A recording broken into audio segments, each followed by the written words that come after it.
Hello guys, ito na yung parte ng ating video kanina. So, bali, alamang una kong niluto guys. Pagkatapos ko magluto ng alamang, eto na, naglagay na ako ng mantika yung dyan. And then, naggisa na ako ng kamatis. Ayan. So, bali, nakalimutan ko ilang piraso kamatis. Siguro mga 3 lang siguro yan. Or 4. Hiniwa ko siya ng pinag-apat-apat yung ganun. Tapos, ayan. Dinudurog ko siya, guys. Kasi, guys, ang gusto ko kasi sa sinigang, yung namumula-mula yung sabaw. Dahil sa kamatis. Kaya naman, aliw na aliw ako kanina talaga doon sa kamatis, doon sa palengke, pagbili niyan. Kasi super grabe. Sabi ko, ito yung perfect na pangsigang, ganitong klaseng kamatis. So, ayan na nga. Dinurog-durog ko na siya dyan. Pagkatapos ko siyang durog-durogin dyan, nilagay ko na siya ng water. Ayan, mga ilang cup lang ng water. Siguro mga 3 cup of water yun. Ayan, mug pala. Oh, hindi teacup. Ayan na siya. Tapos pagkatapos yun guys, saka ko na nilagay yung oink. Yes. Naglalagay ko pala ako ng isang glass. O, isang mug. So pagkatapos yun guys, saka ko na nilagay yung oink para pakuluin na siya at lumambot. Siguro mga 20 minutes din ako nagpakulo dyan or 15 lang, mga ganon. Pero malambot siya mabilis siyang lumambot kasi parang hindi naman siya yung baboy sa palengke na parang may etchos ka na akala mo baby pa, yung pala binigay sa'yo ni ating tendera is inahin na. Ayan. Kaya maganda sa supermarket bumili kasi nga sigurado ang mga oink dyan is mga bata pa. Ganon. Diba? Ayan na nga siya dyan guys. At pagkatapos ganyan, nagbudbud na ako guys ng sinigang sa gabi. Ayan, and also, dadagdagan pa natin yung sinigang sa hipon, yung original. Pero, kalahati nilang nilagay ko guys, kasi nga, maasim na yung unang nilagay ko, inubos ko yung isa.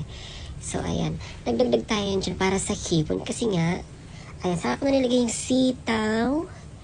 Ayan, halo-halo, mekos-mekos, ayan na perfect. Diba, nagkaroon ng green. Gumanda na itsura ng sinigang ko guys. Nalagyan ng color green na sitaw, ayan na. So, pagkatapos yun guys, naglagay na ako dyan ng King Kong. Yes. Water spinach ang tawag. Diba? Ay, siling haba pa pala. Ayan. Yung siling green. Ayan. So, saka ko na sinunod yung King Kong. Ang pambansang gulay ng Pilipinas. Areng.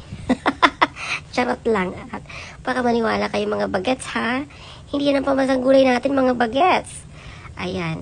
Syempre, paborito ko talaga yung kangkong kahit saan ako magpunta. Talagang hinahanap ko yan. Naalala ko na sa Vietnam ako. Ay, nako. Gusto ko yung luto nilang may kangkong, may water spinach. Pero hindi ganyang klaseng kangkong. Yung magandang kangkong na isang klase, yung maninipis ang balat na parang matutulis. Mas masarap yung kung tutuusin.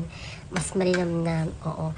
Ito kasi kangkong sa tubig to, water spinach. Yung isa naman yung kangkong na isang maninipis ang balat, parang kahit sa dry na tubo yung ganong klaseng kangkong. So anyway guys, ayan na, dinamihan ko talaga ng kangkong guys. Kasi sa sinigang, mahilig ako sa kangkong. Gusto ko palagi ang sigang maraming kangkong.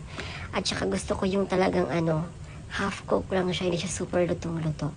So pagkatapos yan guys, saka ko na nilagay ang aking mga kapatid. Ayan. Pinakulo-kulo ko siya very light, of course. Ayan. Pagkatapos yun guys, saka ko na nilagay ang aking mga kapatid. Niluto ko na sila dyan. Ayan, pa isa-isa. Nahirapan ako dyan guys, kasi inisa-isa ko pa yun guys. Tinanggalan sila ng mga, alam na, mga paa-paa, yung mga bigo-bigote. Tapos yung masakit sa dulo makatusok. Yan, tinanggal ko yon.